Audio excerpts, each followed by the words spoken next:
Assistons-nous au retour d'Urban Comics et de DC Comics. On le sait, aux États-Unis, DC Comics est à la peine avec des séries qui s'annulent, avec des ventes au plus bas et avec un manque de renouvellement. Au-delà de Batman par James Tynion Force et Jorge Jiménez, les ventes sont assez catastrophiques et on se demande un petit peu ce qui se passe. Éditorialement, c'est pas ça, ça ne suit pas et du coup les ventes s'en ressentent, l'intérêt des lecteurs est parti. Du coup, Urban qui pendant très longtemps faisait figure d'éditeur parfait avec des titres de qualité, et bien pendant très longtemps, depuis un an, ils vendent pas grand chose, on l'a vu, à part les Batman qui marchent toujours bien, les Batman Joker War ou les événements Batman qu'on a pu voir comme Batman 3 Joker, et bien il n'y a pas grand chose qui cartonne parce que de toute façon DC et Urban sont dépendants de Batman, on le sait, et même au cinéma ils sont dépendants de Batman puisque dans le film Flash qui arrive, le plus gros événement de la bande-annonce du film Flash,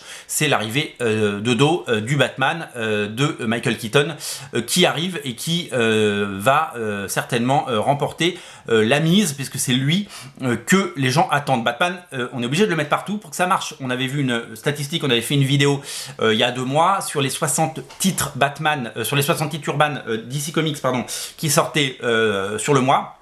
Eh bien il y en avait genre 32 ou 35 avec Batman soit en couverture, soit à l'intérieur, soit dans le titre. C'est beaucoup, mais il y a une vraie dépendance puisque les autres séries marchent beaucoup moins bien.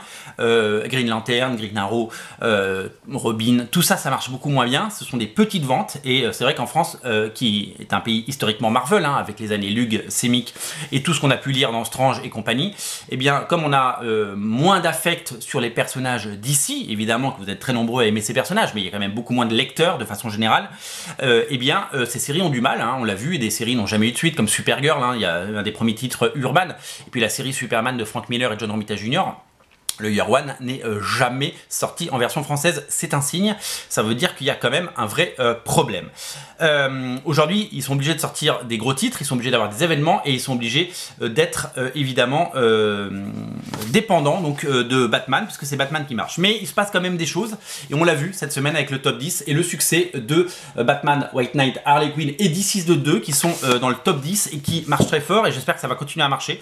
Deux bouquins qu'il faut lire. Alors là-dessus, on est sur une suite parce que c'est la saga Batman White Knight et qu'il y aura donc un 3e tome dessiné par Sean Murphy normalement l'année prochaine, donc on n'a pas fini de lire des bonnes choses et donc il y a pas mal de choses qui vont arriver et qui vont continuer à nous faire dire que il y a des jolies choses à lire et il y a des jolies choses à découvrir. DC 2, le premier avait été un succès, le deuxième marche très fort et ça c'est des signes très très encourageants.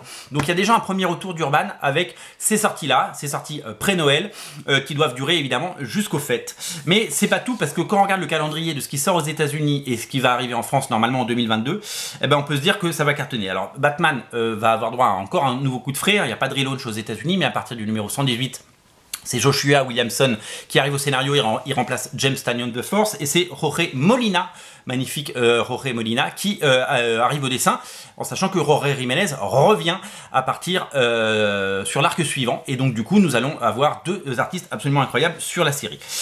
D'autres bouquins vont sortir, notamment le Batman Terre 1 tome 3 de Gary Frank et Jeff Jones. Normalement il devrait arriver, on l'espère, en 2022. Là aussi ça va être un bel effort, et on attend évidemment très fort les épisodes de Detective Comics de Dan Mora, le dessinateur. Ça va être aussi un bel événement, ça va nous faire du très bon Batman.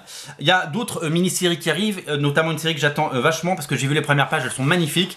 Je vous invite à aller regarder sur les forums. Le Dark Knights of Steel, sorte de Batman médiéval absolument génial. C'est signé Tom Taylor, hein, le scénariste de Deceased et Deceased 2, et c'est dessiné par Yasmine Poutry. Les dessins sont absolument somptueux. Ne ratez pas évidemment également certainement en 2022 le I Am Batman, la nouvelle série qui elle est dessinée, enfin en tout cas pour le premier numéro, par Olivier Coipel, donc ça va être très joli. Jock va faire une série Batman également qui sort là aux États-Unis, s'appelle One Dark Knight, scénario et dessin de Jock, voilà encore un grand nom, et ça va faire un bel album encore une fois dans le Black Label sur Batman. Alors je vous l'ai dit, il y aura énormément de Batman, mais au moins il y a des choses qui sont intéressantes qui arrivent. Et puis l'événement c'est Batman Long Halloween spécial. Tim Sale et Jeff Lobb sont de retour sur sur Batman Long Halloween pour un épisode spécial, et ils ont annoncé dans la presse que ce n'était que le début, puisque il y aurait certainement une autre saga, et qu'ils allaient poursuivre le Long Halloween, puisqu'ils prennent beaucoup de plaisir à le faire. Voilà, 20 ans après, ils reviennent sur le Long Halloween, et ça c'est quand même exceptionnel. Alors, je vous l'ai dit, il y a beaucoup de Batman dans le pipe, on espère que tout ça sortira en 2022, on a hâte, mais il y a aussi d'autres choses qui arrivent, et ça c'est quand même super cool, puisque début janvier aux États-Unis, Saga revient, et ouais, Saga numéro 55 arrive, et Saga arrive, ce qui veut dire que si on arrive à avoir avant l'été 6 numéros de Saga aux États-Unis, on aura peut-être un album Saga, un tome 10 pour Noël l'année prochaine. Donc ça c'est quand même super cool, hein. Fiona Staples, Brian Kevogan. Et puis il y a des projets qui naissent et qui ont l'air vachement attrayants. Je pense au Wonder Woman Historia, dessiné notamment par Phil Jiménez, qui lui va être absolument sublime et que normalement devrait nous faire acheter du Wonder Woman, puisque la série mère a un petit peu de mal, mais là on est vraiment sur un magnifique album, c'est de toute beauté. Voilà, il va se passer plein de choses. Éditorialement, DC a décidé de se bouger les choses aux États-Unis, proposer des mini-séries de qualité, des mini-séries haut de gamme avec évidemment beaucoup de Batman, mais aussi d'autres séries comme Wonder Woman, on vient de le voir.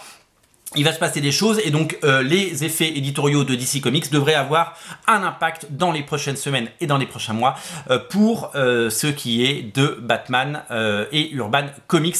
En France, on va avoir pas mal d'albums, en espérant que Urban Comics soit assez malin pour nous les sortir et nous les saupoudrer tout au long de l'année, histoire d'avoir un gros événement Batman chaque mois et de pouvoir tirer le marché vers le haut. Donc pour l'heure, je vous invite évidemment à découvrir Harley Quinn et Deceased 2, deux titres absolument incontournables, deux titres qui cartonnent, et c'est vraiment deux titres qui nous montreront durablement que DC Comics et Urban Comics sont de retour.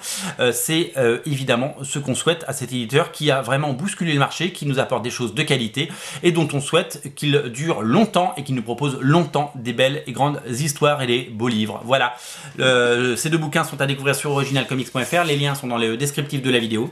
En attendant, je vous dis évidemment bon dimanche, pensez à passer commande, 29 €, à partir de 29 €, vous avez le port offert, donc si vous prenez par exemple ces deux bouquins aujourd'hui, eh bien on vous les livre gratuitement et ils seront bien emballés et vous n'aurez aucun problème. La boutique est ouverte du lundi au samedi de 11h à 19h, on est au 49 rue La Cépède, pensez à passer nous voir, salut.